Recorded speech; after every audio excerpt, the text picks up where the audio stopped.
Hey, what's up, guys? Welcome to another episode of Pan the Organizer. We're in the middle of winter here in Montreal, Canada, and our cars get very dirty with some snow, sleet, ice, road salts, or maybe even in the summer months, if you're doing a rally with your vehicle, you like to enjoy just driving it and accumulates dirt and grime.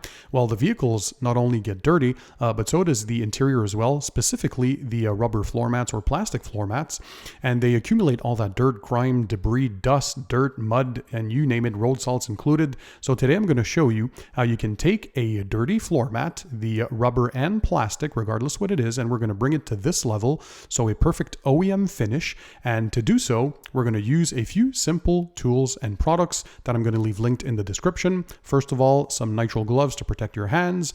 Next, we're going to use the McKee's floor mat and cargo liner rejuvenator. This both cleans and protects your floor mats. I'm going to leave some other alternatives as well that do cleaning and protecting in one step. We're going to need a cordless drill because we're going to be using a cordless drill brush attachment. So this one here is perfect for cleaning fabrics and textile, but also your floor mats. It has some soft bristles to get into the nooks and crannies.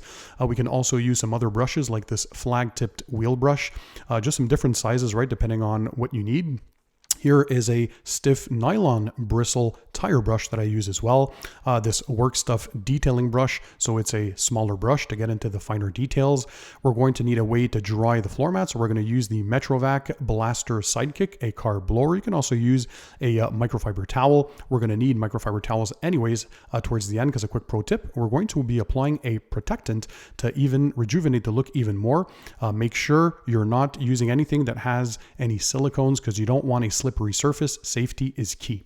So the first order of business is going to be rinsing the floor mats. This is going to get them, is going to reject the majority of the dirt, grime, and debris.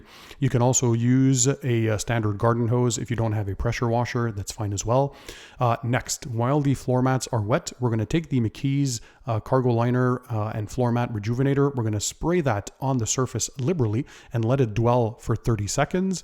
Then we're going to take our drill brush with the drill brush attachment, and we're going to go to town, right? You can see all that foaming, sudsing action. It's going to help to lift all the dirt and the gunk and all the debris and the road salts or whatever junk you have on top of your floor mats. So make sure you get to all the nooks and crannies.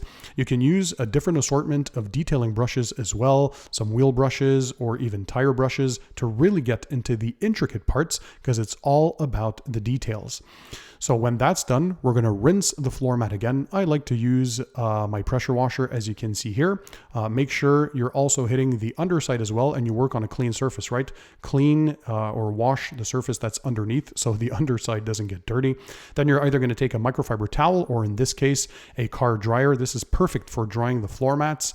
And a quick pro tip, if there's still a bit of dirt, as you can see in the corners here, no worries. Just take a little detailing brush, spray a little more of that cargo liner rejuvenator and cleaner on the tip, and then go to town on whatever is left from the details.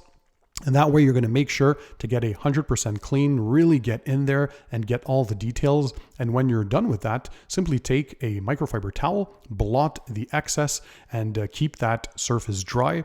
And now I'm going to give you a quick pro tip. If you want to bring it to the next level, we're going to be applying a protectant. In this case, 303 protectant, also lithium elixirs. The inner space quick detailer works well, helps to give that black OEM appearance, but more importantly, it's non-slippery. That's the key, guys. Do not use anything that has silicones or greases, because for your safety, it is key. Once you're done applying 1 or 2 or 3 light sprays, flip the towel around to the dry side and then blot the excess. And so you're going to go from something that looks dirty and grimy and disgusting like this to a finished result like this that is perfectly clean and also rejuvenated and has that OEM appearance. So I remind you guys that I'll leave all the tools and products that were used in the description under the video. Thanks for being there. Thanks for watching. Keep it tight, keep it clean, and I'll see you on the next one.